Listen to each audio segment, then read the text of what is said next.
지정학의 은밀한 속살에 대해서 말씀드리겠습니다.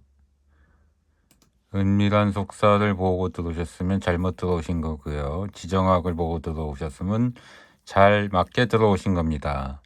지정학의 특징에 대해서 말씀드릴게요. 레이어고요. 레이어는 층이라는 거죠. 여러 층이 막 이렇게 있다는 건데, 그림으로 치면은 포토샵에서 여러 개 그림층이 여러 개 있어서 그걸 겹친다 이런 뜻이거든요. 이런 그림을 그리면은 배경에 대한 그림이 있을 수 있고, 거기 위에 뭐 달 그림, 새 그림, 인물 그림, 뭐 이런 기타 그림 이런 거를 층층이 쌓아 올려서 이렇게 겹친다 이거죠. 한꺼번에 그림을 그리는 게 아니라 배경 그림이 이미 만들어져 있는 거 이용하고 뭐 이렇게 다양하게 이용한다 이거죠. 그래서 층층층층 여러 겹으로 레이어로 되어 있다. 포토샵을 하시는 분들은 알 텐데, 예를 들면 이렇게 배경 쉽게 예를 들면 바탕화면 이런 걸 먼저 넣고, 이거 예예요. 이런 거 이쁜 사진 이쁜 배경이 들어갔다고 상상하시고, 그 다음 그림을 이렇게 그 위에 올리고, 또 필요한 그림 그 위에 올리고, 이런 식으로 여러 개의 레이어를 겹겹이 한다 이런 뜻이에요.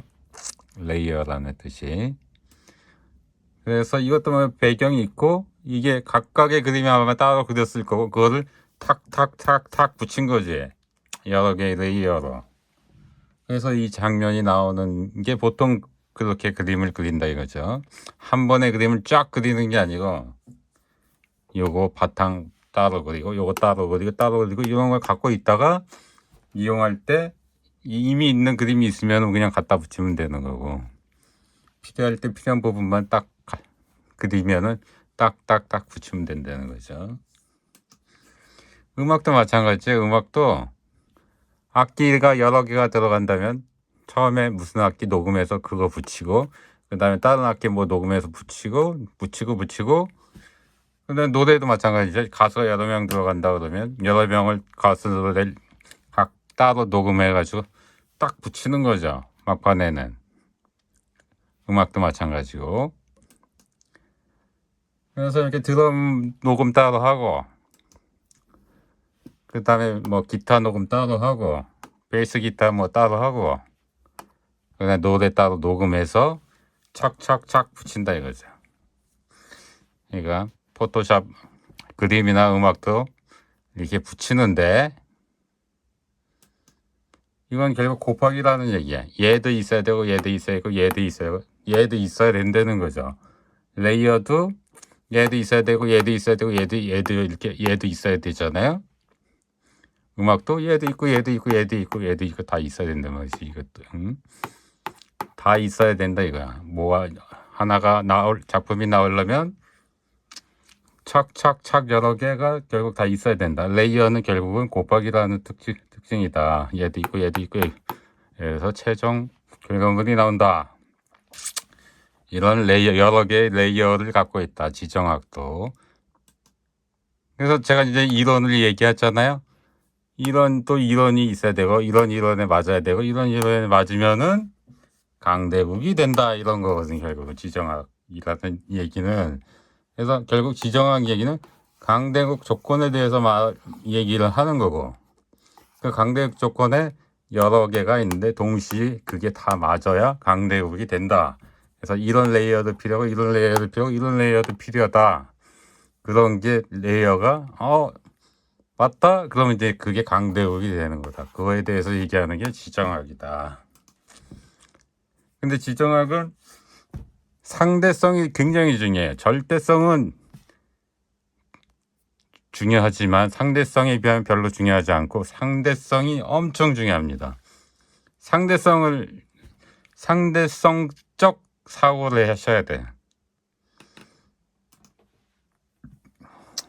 이 장님들이에요. 장님 나라에서 누가 왕입니까? 네, 외눈이 왕이죠.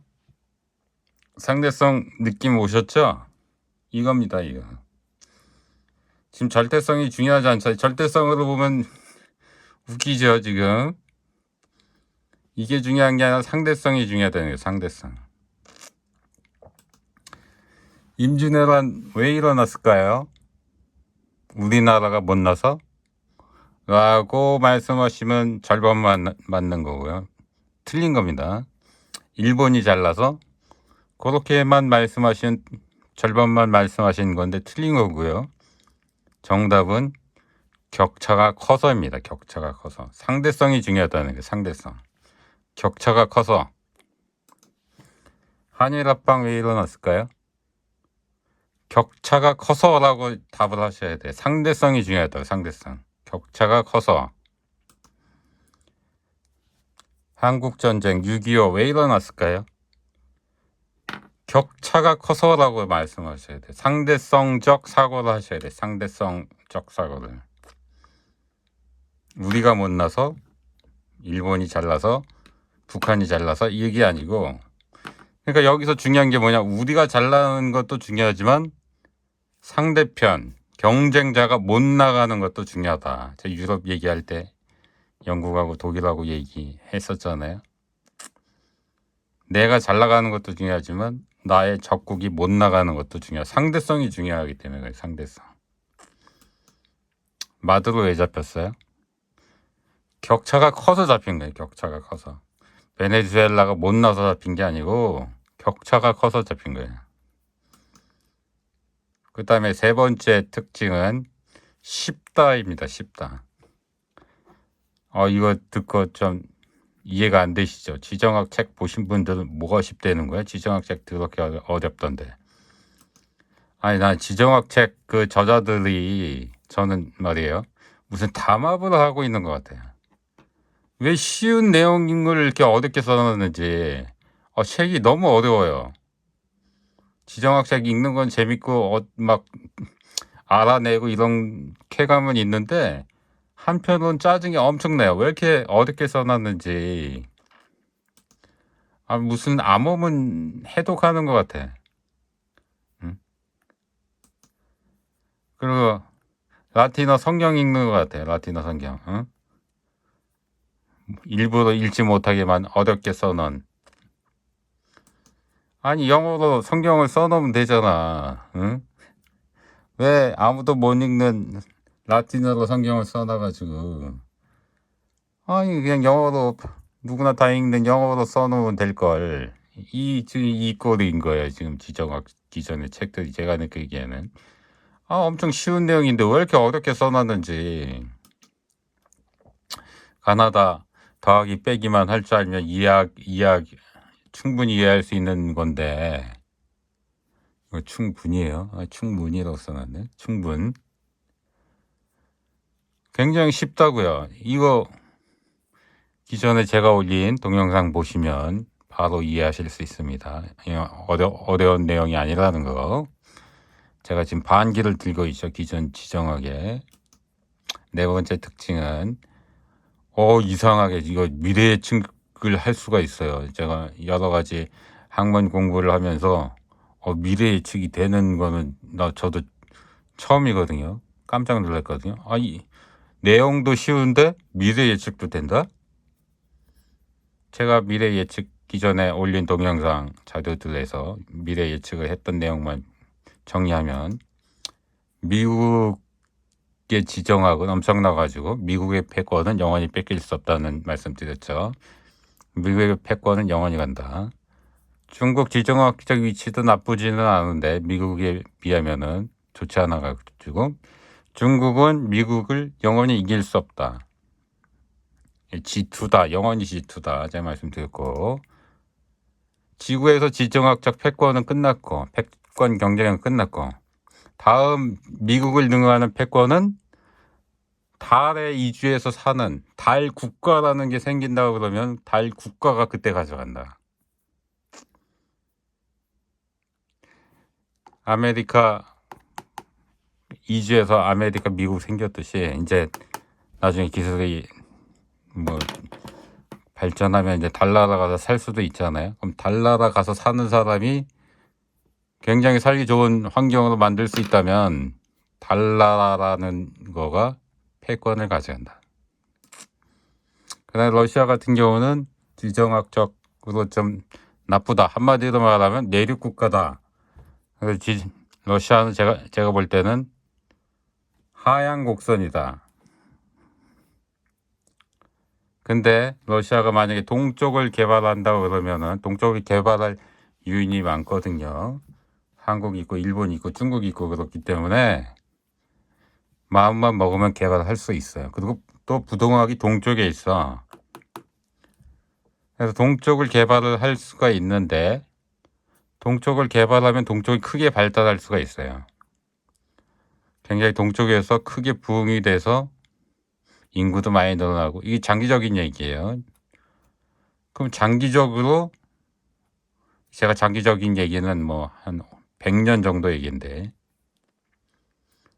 이쪽이 굉장히 잘 살게 되면은 나라가 이렇게 쪼개질 수 있을 가능성이 있다. 이렇게 한 100년 정도 후에는 러시아가 갈라질 수 있다. 그러면은 러시아는 어쩜 여기가 더 잘 살고 여기보다 여기가 더 잘 살 수도 있다. 그리고 이게 지정학적 가치로 이게 더 좋은 가치를 갖고 바다를 갖고 있기 때문에 가치가 여기가 더 높고 여기가 강대국이 될 가능성이 있다. 그렇게 100년 후 정도는 가능성이 있다라고 예측할 수가 꼭 된다는 건 아니고 그런 가능성이 보여요. 이쪽으로 산맥 해가지고 국경이 탄탄한 지역이 될 수 있고 여기만 막으면 되거든요. 여긴 또 바닷가이고 지금 중국 있지, 한국 있지, 일본 있지. 그래가지고 사실은 이쪽이 개발이 된다 그러면 발전할 가능성이 높거든요. 그 다음에 유럽 얘기를 하면서 유럽은 하향 곡선이다. 응? 러시아 포함해서 하향 곡선이라고 제가 예측을 했고요. 영국이 딴 마음을 갖고 있다 해서 독일하고 딴 마음을 갖고 있다 해서 서로 마음을 합쳐서 뭘 하기 힘들다는 말씀 드렸고 하향 곡선이다 말씀 드렸고 그 마두로도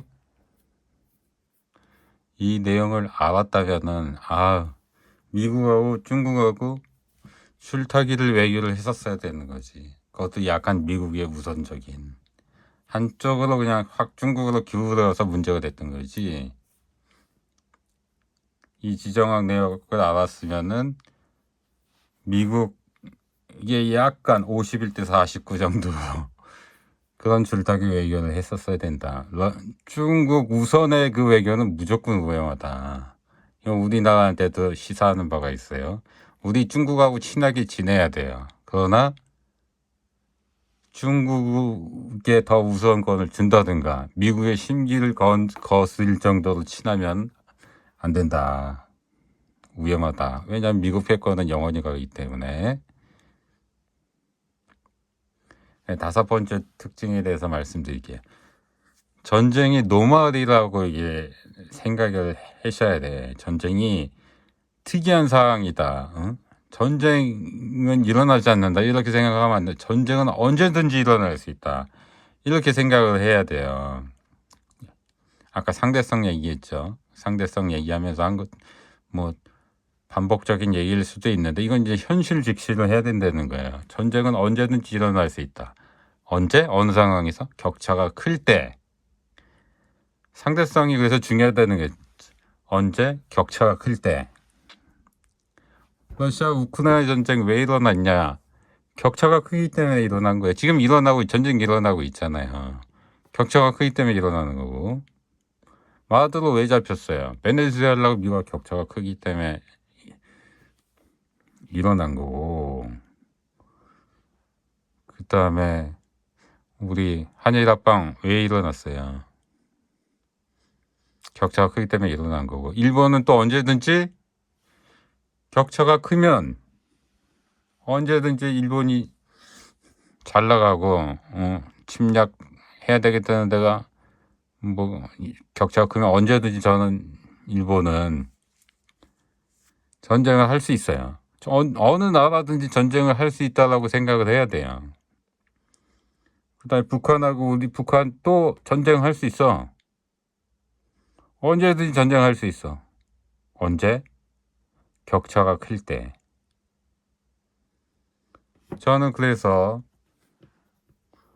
북한하고 남한하고 전쟁은 언제든지 일어날 수 있어요. 언제? 격차가 클 때. 근데 지금 우리가 격차가 엄청 높잖아요. 그래서 지금 전쟁은 일어날 확률은 굉장히 낮아요. 우리가 엄청나게 국방력도 강하고 경제력도 강하고 그래서 전쟁이 일어날 확률은 엄청 적어요. 잘하고 있는 거죠. 일본 언제든지 전쟁을 일으킬 수 있어요. 근데 지금은 전쟁이 일어날 확률이 굉장히 적습니다. 왜냐하면 격차가 별로 없기 때문에. 일본은 언제든지 전쟁이 일으킬 수 있어요. 그래서 우리는 일본 대비 전쟁이 일어날 수 있는 그런 격차가 나면 안 된다 이게.